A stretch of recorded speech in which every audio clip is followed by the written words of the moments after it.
you.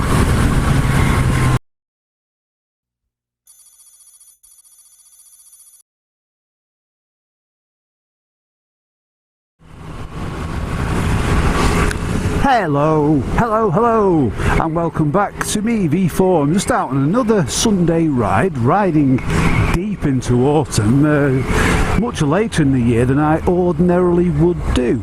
But the weather has yet to go Siberian, and what little salt was put down on the road has been washed off again by some recent heavy rain. So, hey, let's figuratively make hay while the sun shines. So I'd like to do, just quickly, a little review of the tyres that I fitted to my MT-09 SP back in March this year, and I've currently done 2,500 miles on the said tyres, which are indeed Pirelli's very excellent Diablo Rosso 3.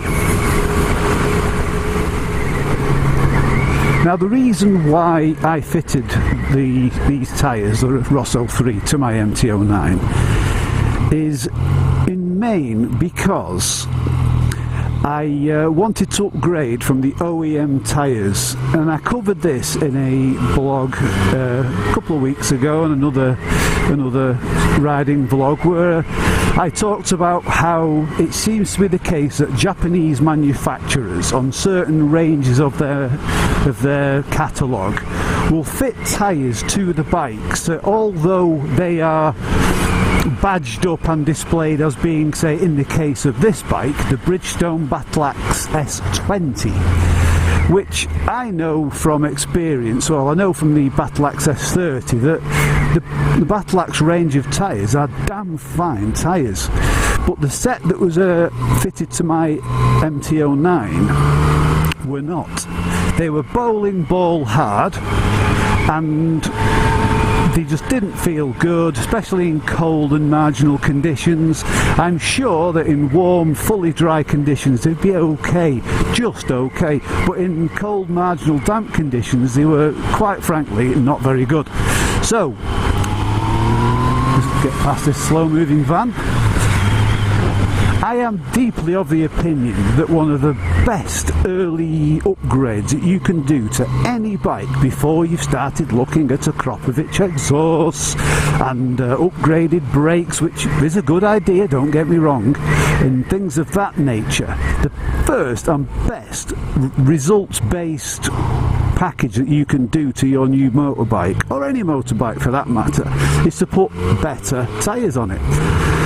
Because you'll get the benefits much more, and you'll feel them straight away when you've got a good set of rubber, because that is the only part of the bike which is on the road, that little credit card sized contact patch that you're putting so much, quite literally, your life into. You know, you want the best rubber you can pretty much afford to do that job for you.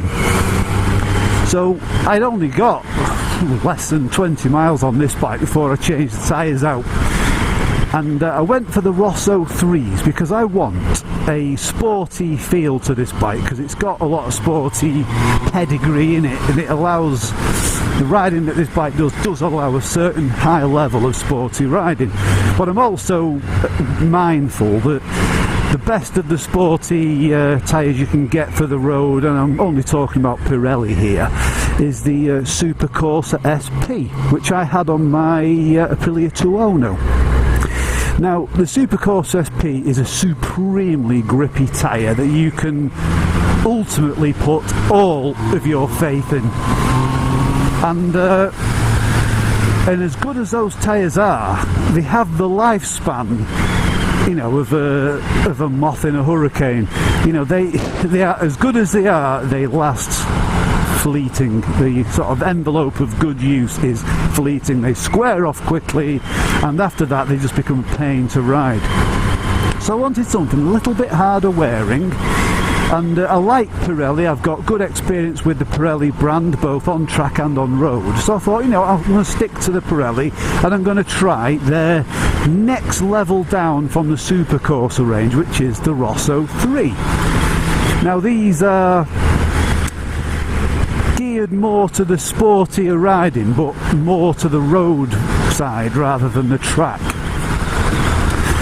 And it has been my experience from fitting them that straight away the feel that I got and the extra grip that I got from these tyres was just a superb instant upgrade. The moment I put the wheels back on this bike and took it out, it was noticeably better. I had so much more trust in the bike, so much more faith that it's not gonna let me go at just the wrong moment. And it has been quite pleasant to find out that this trust extends to some quite marginal riding. I mean, I'm out here today and it's a lovely sunny day, but the roads are very patchy with damp. There's periodically big piles of fallen leaves because it is autumn, and wet mouldy leaves on a wet mobile surface on the road is about as slippy a thing as you can get outside of ice and diesel on wet roads, you know. And I have yet to feel any kind of movement from these tyres contrary to that which you would desire and expect. So they are proving to be absolutely superb all year round tyres. But yet they do still have the trust and sporty aspirations that you will get from the Pirelli Supercorsa SP for the road.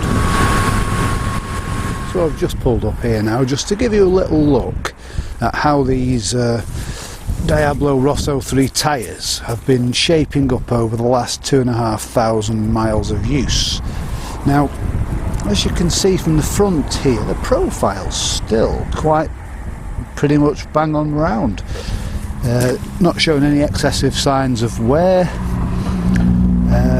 and as you can see, while I've actually got it focused on the tyre here, the tread pattern is very similar to the Supercorsa tread pattern, with just the addition of these extra cuts in the sidewall here that extend just a little bit further down, but you've still got a nice slick shoulder if you really want to push it, but just a little bit of extra cut just to primarily give it a bit of movement in the tread block to generate a bit more heat and to help disperse a bit more water.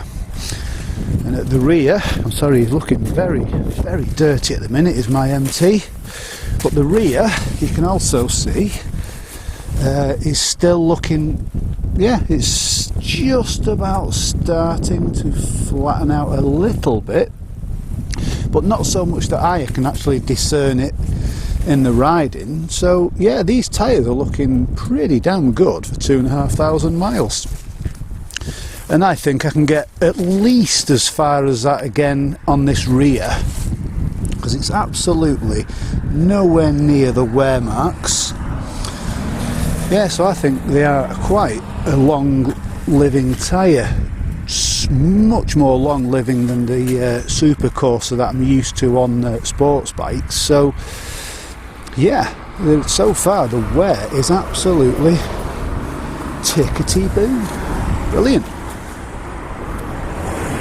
And just to show you, before we get back on the bike once all this traffic's passed, that this is pretty typical of the kind of road that you get in the UK when you're off the sort of main roads and you're on the kind of roads that we as bikers like to ride.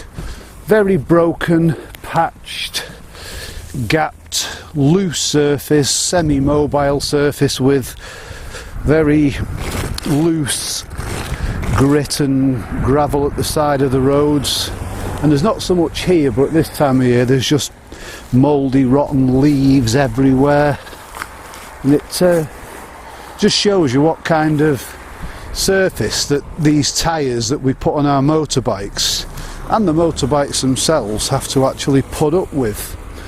You know, so you're putting a lot of trust in your tyres to deal with this kind of awful road surface. I mean, look at it, it's, you can't really, you might not be able to appreciate it, but it's just so bumpy and broken that it's just, you know, we're putting a lot of trust in these tyres, and they're doing an absolutely bang up job in keeping us upright on such horrible conditions.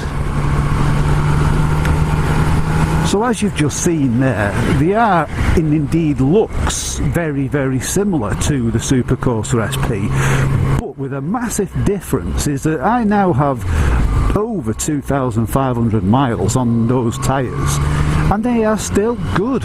The front I'll probably get another 5,000 miles out of, and the rear at least half that. So for me, that's all next year's motorcycling on this bike taken care of, at the very least. Because tyres do age as well as wear. So if you've got a set of rubber on your bike that's a couple of years old, by the very nature of the amount of heating and cooling and conditions that tyre's been kept in, that the rubber is probably not as good as it could be. So you want to be changing your tyres fairly frequently anyway. And with me, I have a kind of 2-year thing that irrespective of where, I'll change them after 2 years anyway, because I've had the best use out of them. But yeah, you could probably push these on longer than that. It depends on how you ride. Ooh, look at this shit. This is what I'm talking about. Look at the state of this road that I'm on now. You probably can't. In fact, I'm going to show you.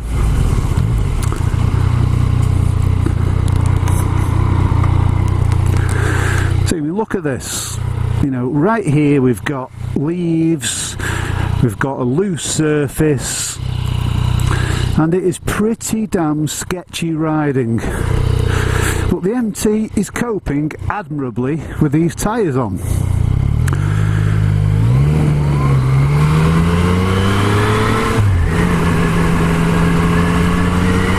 Riding in the UK, and for that matter pretty much all mainland Europe and most of the inhabited Western Hemisphere, it's not always going to be sunny, dry, or at least marginal conditions like this. Sometimes it's just going to be flat out chucking it down with rain.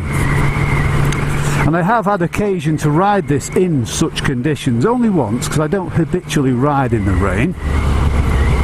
If I can possibly help it, not on this bike anyway, maybe more on my Triumph Tiger. But I have been caught out in a proper thunderstorm cloudburst with these tyres on this bike. So much so that I had to take my mobile phone out of my pocket and basically stick it under my taint just to try and keep the thing dry. It was throwing down that much. But the tyres were fine. They cope with it admirably, and of course you moderate your riding conditions for such, you know, riding style I should say, for such conditions.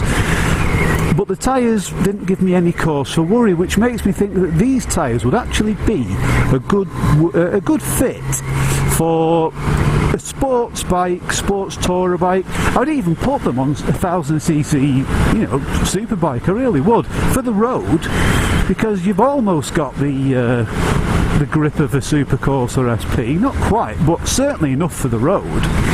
And probably enough for a novice to middle intermediate track day. You could probably be fine on these tyres. But they'd be excellent for day-to-day use on a bike where you like to travel to and from work or do your main commute on it in various conditions, but also like to go out on a weekend and do a little bit of scratching. These tyres absolutely would work in that circumstance. You know, because I've put a fair few miles on it this year on this bike, and you know, and they are, as I showed you earlier, they're not showing any real signs of degradation yet, so they are a workable tyre. I'm not sure if I'd want to do a winter on them, but I don't do winters anymore, so if anyone has got experience of riding the Pirelli Rosso 3 through the winter, it would be useful if you just let me know in the comments, just to tell me what experiences you've had with them. The only application that I possibly wouldn't see for these tyres, they might do for a short tour or a short like weekend away somewhere, but if you're covering great miles on your touring bike and you're going travelling away for weeks at a time doing mega 100-mile days every day, these are probably not the best choice, because they maybe would start to show signs of wear. And if that's your bag, then there are much better choices out there which are uniquely suited to that kind of riding. In the Pirelli range, you've got the Pirelli Angel GTs, which I've actually seen someone do a track day on, and they seem to be doing okay on them, but reports say that they are quite long lasting and do give you enough grip that you can go playing in the switchbacks in the Swiss Alps if you so desired. Away from Pirelli, you've got the Bridgestone range, the S30 Evo, which is a cracking sports touring tyre that Ron Haslam himself actually uses in his race school on his Fireblades and CBR 600 RRs, or soon to be CBR 650Rs that he's changing to. You know, and I personally got my first ever knee down properly on a motorbike at the Ron Haslam Race School on a CBR 1000 Fireblade on Bridgestone S30 Evo sports touring tyres. And the reason why Ron puts those on his bikes is because he runs it pretty much on, you know, weekdays throughout the year where he can't guarantee the weather, and he will ride his school in all weathers irrespective of what the sky is doing to him.